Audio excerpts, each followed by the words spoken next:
بسم اللہ الرحمن الرحیم۔ عزیز طلباء السلام علیکم۔ فار ایور ایجوکیشن کے ایجوکیشنل پلیٹ فارم پر ایک نئے لیکچر کے ساتھ حاضر ہوں، اور آج کا ہمارا لیکچر اردو جماعت نحم کی نظم نمبر 4 پیوستہ شجر سے امید بہار رکھ، اس کے پہلے 3 اشعار کی تشریح سمجھنے کی کوشش کریں گے انشاءاللہ اس لیکچر میں، جس کے شاعر علامہ ڈاکٹر محمد اقبال ہیں۔ بیٹا جو میرے چینل پر نئے آئے ہیں، جنہوں نے ابھی تک میرا چینل سبسکرائب نہیں کیا، میرے چینل کو سبسکرائب کریں، لائک کریں، شیئر کریں اور بیل آئیکن کو دبانا مت بھولیں، تاکہ ہر نئی آنے والی ویڈیو کا فوری طور پر نوٹیفیکیشن آپ کو مل سکے اور کوئی بھی ضروری ویڈیو آپ سے چھوٹ نہ پائے۔ بیٹے اس نظم کا پہلا شعر ہے: ڈالی گئی جو فصل خزاں میں شجر سے ٹوٹ، ممکن نہیں ہری ہو صحاب بہار سے۔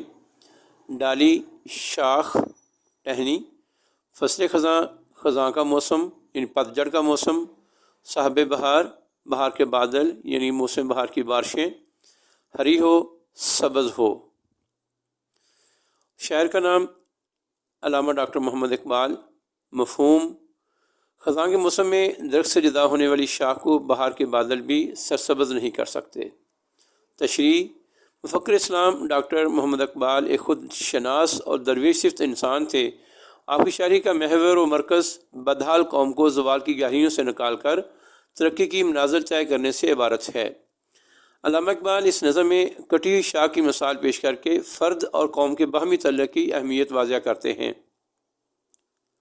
وہ فرماتے ہیں کہ پتجھڑ کے موسم میں جو ٹہنیاں درخت سے جدا ہو جاتی ہیں تو بہار کے بادل اسے دوبارہ ہرا نہیں کر سکتے۔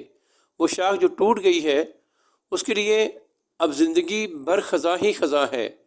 شاعر حقیقت میں یہ سمجھانا چاہتا ہے کہ مسلمان بھی اللہ کی رحمت سے صرف اس وقت ہی فائدہ اٹھا سکتے ہیں جب تک وہ امت مسلمہ کے ساتھ منسلک ہیں، کیونکہ قوموں کی ترقی کا راز اتحاد و اتفاق میں پوشیدہ ہے۔ جس قوم کے افراد آپس میں انتشار کا شکار ہوں وہ زمانے میں کبھی ترقی نہیں کر سکتے۔ بقول شاعر مشرق: افراد کے ہاتھوں میں اقوام کی تقدیر، ہر فرد ہے ملت کے مقدر کا ستارہ۔ اس شعر میں علامہ اقبال ایک اہم پیغام دے رہے ہیں: ہمیں امت مسلمہ کے ساتھ اپنے تعلقات مضبوط سے مضبوط تر بنانا ہوں گے اور تمام عالم اسلام کو ناقابل تسخیر بنانا ہوگا۔ اسی صورت میں ممکن ہے جب امت کے تمام افراد شجر اسلام کے ساتھ پیوستہ ہو جائیں گے۔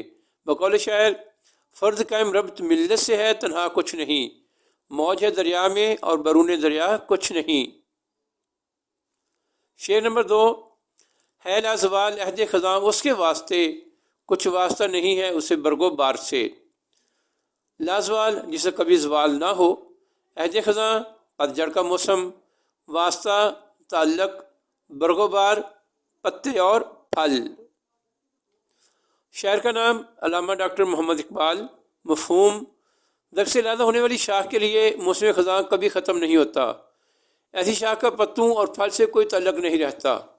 تشریح: امت مسلمہ کے نبض شناس شاعر علامہ اقبال کی پراثر اور پرسوز شاعری سے ہر عام و خاص متاثر ہوا۔ آپ کا مقصد مفلوق الحال قوم کو یکجا کرنا تھا۔ اس شعر میں اقبال شجر سے ٹوٹی ہوئی اسی ڈالی کی بات کرتے ہوئے اس پر آنے والے اگلے وقت کی مثال دے کر مسلمانوں کو سمجھا رہے ہیں کہ درخت سے ٹوٹی ٹہنی کے لیے ایک نہ ختم ہونے والا خزاں کا زمانہ شروع ہو جاتا ہے اور اس شاخ سے پتوں اور پھل کا کوئی تعلق نہیں رہ جاتا۔ پتے اور پھل تو اسی شاخ پر اگیں گے جو درخت کے ساتھ جڑی ہوئی ہوگی۔ اس شاخ کو بھی صبر کے ساتھ باقی شاخوں کی طرح درخت سے جڑا رہنا چاہیے تھا اور اچھے وقت کا انتظار کرنا چاہیے تھا۔ اس کی بے صبری اور نااتفاقی سے لے ڈوبی اور خزاں اس کا مقدر ہو گئی۔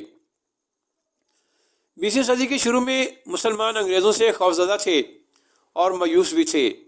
حق گوئی اور سچ جو مسلمانوں کا جوہر تھا وہ ان صفات سے محروم ہو چکے تھے۔ اقبال نے محسوس کیا کہ مسلمانوں کو زندگی گزارنے کے اوصاف سے پھر آشنا کیا جائے تاکہ وہ عزت اور وقار کی زندگی گزار سکیں۔ اقبال یہی درس اس شعر میں دے رہے ہیں: تجھ کو بتاؤں تقدیر امم کیا ہے، شمشیر و ثنا اول طوس و رباب آخر۔ شعر نمبر 3: ہے تیرے گلستان میں بھی فصل خزاں کا دور، خالی ہے جیب گل زر کامل آیار سے۔ گلستان باغ چمن، فصل خزاں پتجھڑ کا موسم،